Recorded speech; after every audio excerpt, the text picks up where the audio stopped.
Estoy en comunicación con una de las mejores legisladoras de Bolivia, la doctora Luisa Nayar, que es de la agrupación Comunidad Ciudadana. Luisa, gracias por acceder a esta entrevista. Muy buenas noches, Juan. Un saludo para todos quienes nos acompañan y de antemano gracias por el halago. No, yo vengo haciendo un seguimiento legislativo y hay legisladores que se destacan en diferentes bancadas, por ejemplo, en el Movimiento del Socialismo, Cristina Choque de Cochabamba, en Creemos, Tatiana Áñez y Caline Moreno, y en Comunidad Ciudadana eres tú, y hoy quedó demostrado porque valientemente hiciste una denuncia que después tuvo el acompañamiento de tu colega de Creemos, Walt Diegues, que es sobre los vehículos robados en Chile, que uno fue entregado en donación por el presidente Luis Arce Catacora en un evento en La Paz, y el otro, curiosamente, estaba en el estacionamiento del Palacio Legislativo. ¿Qué nos puedes decir de este papelón internacional? Que el Estado boliviano tenga vehículos robados en otro país, ambos países vecinos, por cierto. Bueno, como decís, papelón internacional, lamentablemente, y acá justamente tengo en mis manos la respuesta del Ministerio de la Presidencia, donde en nuestro rol de fiscalización cuestionamos varios aspectos en torno a lo que vienen a ser estos vehículos que son comisados. Desde el año pasado nosotros venimos consultando varios aspectos y justamente ya revisando la documentación adjunta por parte del Ministerio de la Presidencia, es que se logra obtener la nómina de los vehículos que han sido comisados y los cuales se han asignado a distintas instituciones del país. Una de ellas viene a ser el Ministerio de la Presidencia y otra de ellas viene a ser la Asamblea Legislativa Plurinacional. Es a raíz de esta respuesta que justamente contrastando los datos establecidos en este vehículo, que viene a ser un vehículo marca Kia tipo Cerato color plomo, donde logramos constatar que el mismo fue transferido en fecha 3 de junio del año 2022 a la Asamblea Legislativa y donde corroboramos que el número de chasis asignado a este vehículo tenía denuncias por robo en el país vecino de Chile. Esto era muy sencillo de corroborar y eso es algo que debe quedar Y con es una total información pública, no claridad. es una información confidencial, ni que ustedes lo obtuvieron de manera ilegal, sino una información que cualquier boliviano o extranjero puede acceder a la misma. Justamente por eso hago énfasis en que es una información que se puede obtener a solo un clic. Tengo aquí en mi mano justamente esa información donde se verifica que el número de chasis denunciado es el mismo que está en la información proporcionada por la ministra de la O Presidencia. sea, era algo Y resulta solucionable, ellos mismos se hubiesen dado cuenta. Como tú tuviste este trabajo de hacerlo, ellos lo hubiesen hecho. lógico, lógico, porque resulta ser que aquí ha existido una cadena de responsabilidades antes de que este vehículo sea entregado a la Asamblea Legislativa. Ha Es más, estos existido funcionarios le participación hicieron de la hacer aduana un papelón nacional. al presidente Arce. O sea, no es culpa de Arce, sino de algunos funcionarios que no funcionan. O sea, no hay que echarle la culpa al presidente. Se le puede cuestionar por varias razones, pero él es una víctima de malos funcionarios de menor cuantía.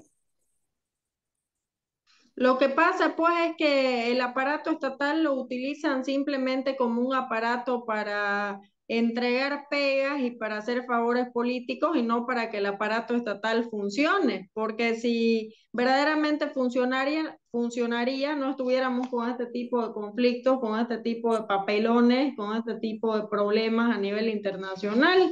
Estaban a un solo clic de poder determinar si alguno de estos vehículos tenía antecedentes por Muy robo. buen Por título, eso a un digo que es solo una clic de hacer cadena las cosas bien. responsable. Algo tan sencillo, a un solo clic de que las cosas salgan bien. Así es, así es. Sí, bueno, también hay otros temas, Entonces, digamos, de Bolivia preocupantes, esto más a nivel interno. Yo quise comunicarme con gente del Colegio de Abogados de Santa Cruz, pero lastimosamente no se concretó la entrevista por X motivo, no sé si me pusieron impedimentos, si no se coordinaban los tiempos. Y me sorprende que en este proceso de prórroga y de algunas irregularidades, como algunos legisladores denuncian, del proceso de selección de candidatos judiciales, el Colegio de Abogados de Santa Cruz no se pronuncie al respecto, cuando ellos tendrían que ser la voz de la profesión, de los agremiados. ¿Qué nos puede decir al respecto sobre este silencio que espero que sea muy provisorio, que no sea definitivo del colegio? En realidad aquí no es que exista un silencio por parte de quienes estamos afiliados a ese colegio, porque yo también soy abogada, estoy afiliada en el colegio de abogados, sino que hay abogados que están afiliados, pero lamentablemente ahora la persona que está a la cabeza de esta institución es una persona que está prorrogada en su mandato, ya lleva desfasado 3 años de su mandato, ya se debían haber realizado elecciones hacia adentro de esta institución. Lamentablemente no se la ha podido concretar y a raíz de eso, buscando replicar las prácticas del masismo, a través del prorroguismo y demás, es que tristemente tenemos un colegio de abogados donde lamentablemente se encuentra prácticamente acéfalo, sin ningún tipo de conducción, donde evidentemente existen un sinfín de profesionales abogados que están afiliados a este colegio, pero no se ha podido hacer un pronunciamiento institucional, digámosle, por el hecho de que la cabeza está en otra, la cabeza parece ser que está repitiendo las prácticas del masismo, pero debemos hacer notar que existe un conglomerado de abogados que se han organizado, que es una organización que se llama Abogados Somos Todos, y ellos han venido pronunciándose evidentemente de manera individual, pero lo han hecho y han rechazado esta postergación, lógicamente, de el proceso de preselección. Y debemos hacer notar ahí de que básicamente este proceso de preselección se ha visto empañado y viciado de un sinfín de irregularidades desde el comienzo. ¿Se podría decir que este Vemos proceso de que selección nació muerto? nació muerto y se ha consolidado el fracaso, se ha consolidado este fracaso porque se han llevado adelante, repito, acciones ilegales, irregulares, han aprobado este proceso lleno de justamente conflictos internos hacia adentro del MAS, habían pugnas, posterior a eso aprobaron un reglamento con requisitos truchos, como decimos acá, donde se excluía la participación para la calificación a entidades que sí tenían la posibilidad de hacerlo en base a criterios técnicos jurídicos y no en base a criterios políticos partidarios. Se ha excluido en una segunda instancia el requisito de la no militancia partidaria y esto pues denota de que existe la búsqueda de que quienes participen sean políticos, partidarios y afines al movimiento al socialismo, cuando lo que se quiere aquí es que exista una justicia independiente y una justicia transparente. Sí, esto realmente es penoso, incluso que a veces citan a reunión de comisión y después se suspende. Esto de alguna manera es poco serio el manejo, no solo en esta comisión, seguramente en otras también. Ahora, una pregunta que veo que tú eres una persona honesta intelectualmente, eres de la oposición, pero ¿reconoces algo bueno en estos 2 años y medio de gestión del presidente Luis Arce? Algo bueno debe haber. Bueno, debo decir que la gestión de Arce refleja de que el presidente vive en la luna y es momento de que baje a la tierra y que baje a la realidad que estamos atravesando los bolivianos. Ahora en la mañana justamente me hicieron la misma pregunta que me estás haciendo en este momento y pensé y pensé y pensé en poder dar una respuesta positiva, pero no la encontré. No la encontré porque estamos con un incremento en la canasta familiar, estamos con una crisis económica que se ve reflejada en las calles, que se ve reflejada en la economía de las familias bolivianas, tenemos escasez de dólares, no hay ningún tipo de garantía de reactivación económica. Tenemos una entidad financiera intervenida por el Estado donde hay más de 830.000 ahorristas afectados con esta situación y el gobierno se ha caracterizado por llevar adelante una persecución política en lugar de ocuparse de buscar adaptarse a una nueva realidad post pandemia y de buscar generar políticas que vayan en consenso para poder trabajar en Pero beneficio del para conjunto de generar los políticas bolivianos. es importante el rol del Ministerio de Trabajo. En este caso, ¿cómo está trabajando la señora Verónica Navia en el frente de la entidad? Recordemos que ella asumió el Ministerio de Trabajo hace 2 años y medio. ¿Cómo es su labor? Bueno, lamentablemente es una persona totalmente desconocida, es una persona que también recibe un sueldo del Estado y como dicen por ahí es una funcionaria que no funciona, que no está creando fuentes de empleo, que no está generando condiciones de incentivo para que quienes generan fuentes de empleo puedan seguir en esta O sea, línea y ya que solamente ella se generó la fuente de empleo de ella y por ahí de algunos colaboradores, pero no de todo el parece que gobierno. solamente se ha visto beneficiada ella y sus afines partidarios que deben tener adentro de su gabinete, pero más allá de eso no se conoce ningún tipo de política favorable para los trabajadores bolivianos, no se conoce ningún tipo de acción beneficiosa para generar fuentes de empleo y más al contrario, se han venido generando políticas que más bien asfixian a los empresarios, que son los que sí generan fuentes de empleo.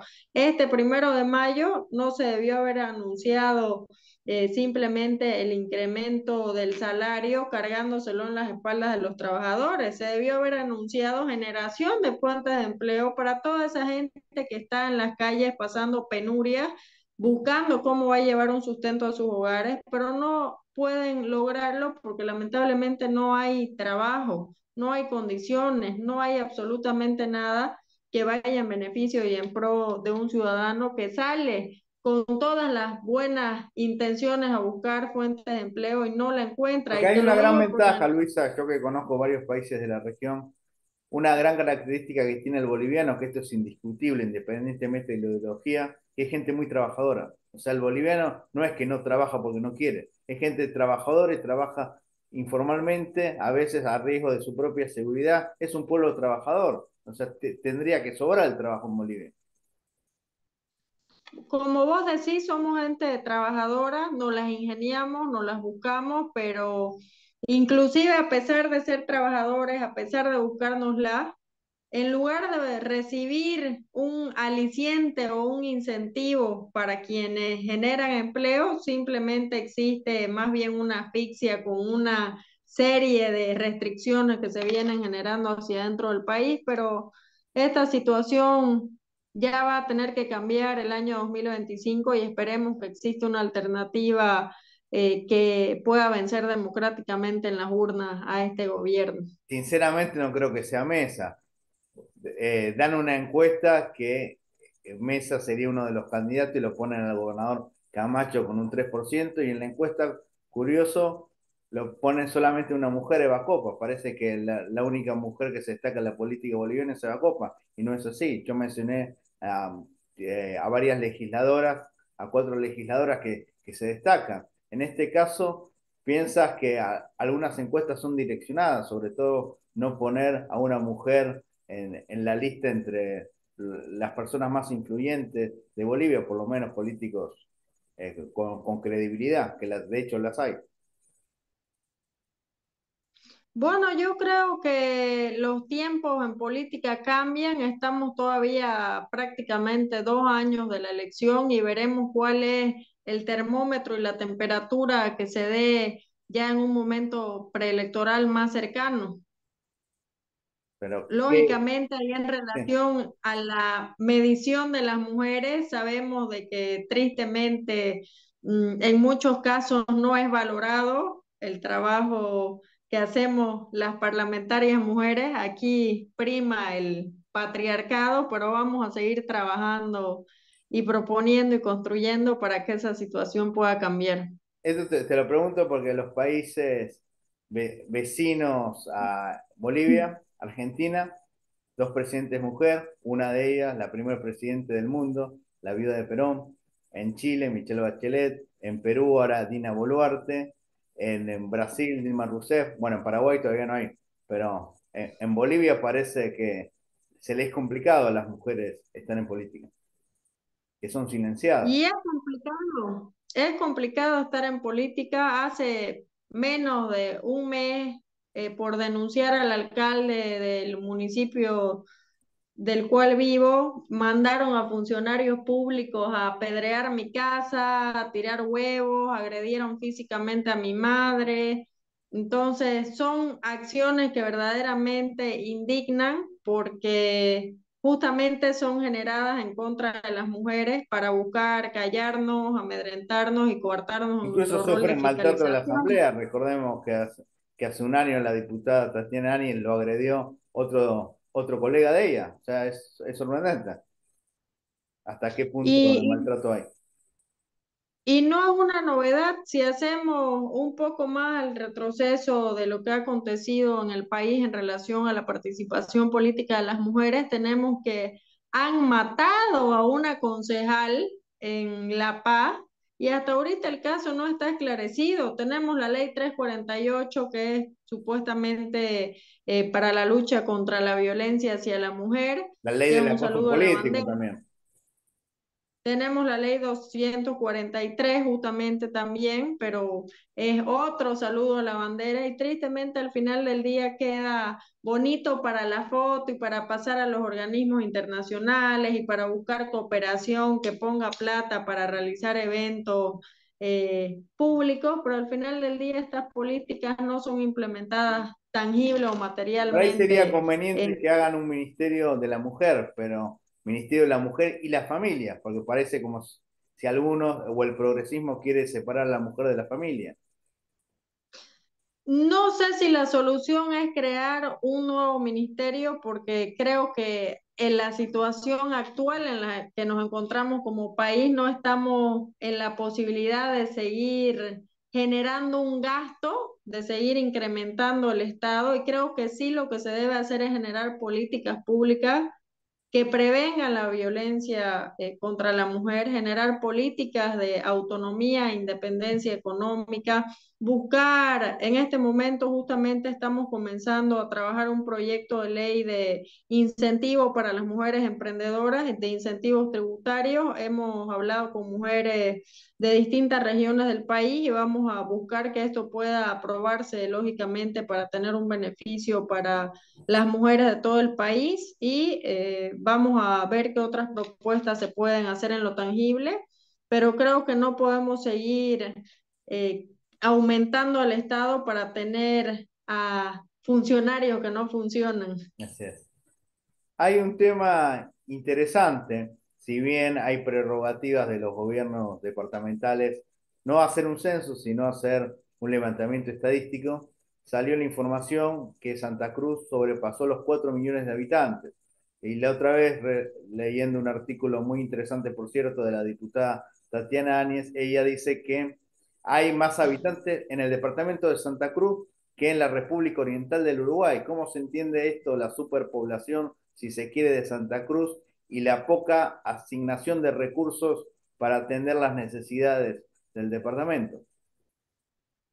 Bueno, justamente vemos que constitucionalmente hablando, tanto los departamentos como los municipios del país tienen las competencias para poder realizar estos levantamientos de datos estadísticos y vemos que justamente por ese tema era la pelea el año pasado en Bolivia. La pelea era para que se pueda desarrollar un proceso censal transparente donde se establezca con claridad cuántos habitantes hay por cada región del país y que se le otorguen los recursos económicos que por derecho le corresponden. Estamos hablando de que es inconcebible que siendo la región más poblada del país, que tiene igual cantidad o mayor cantidad que un país, como lo acabas de mencionar, no tenga recursos para poder tener una buena atención de salud, una mejor gestión en la educación, una gestión en generación de fuentes de empleo y esto es lo que nos preocupa. Y aquí no se atenta simplemente contra Santa Cruz, se atenta contra cualquier ciudadano que viene a vivir a este territorio en búsqueda de mejores días, pero que no se le asignan los recursos económicos para estas cosas que son tan importantes en el aspecto social, salud, educación y trabajo. Entonces, eso es lo que causa molestia y que por eso era lo que tanto peleábamos el año pasado para la realización del censo. La última pregunta, en la última sesión trataron el préstamo de 45 millones de parte de la Comunidad Andina de Fomento de la CAF para la construcción de carreteras. ¿Qué nos puedes decir al respecto? Bueno, este es uno de los tantos créditos que se han venido aprobando sistemáticamente durante la gestión de Luis Arce. Debemos hacer notar que en este momento la deuda que tenemos como país está bordeando el 70% del reflejo de nuestro PIB. Lamentablemente de esto se tiene que, desde el momento que ha asumido Luis Arce hasta la fecha, son cerca de 5.500 millones de dólares los que se han hecho en créditos multimillonarios y esto refleja de que Pero disculpa, su no se entiende, llamado el gobierno de Arce contrae crédito cuando en el régimen de Yanine Áñez el MAS repudió que ella haya pedido préstamos para Bolivia. Es más, parte de esta partida, valga la redundancia, lo han rechazado la gente de este gobierno. ¿Hay algo así que es, cierra?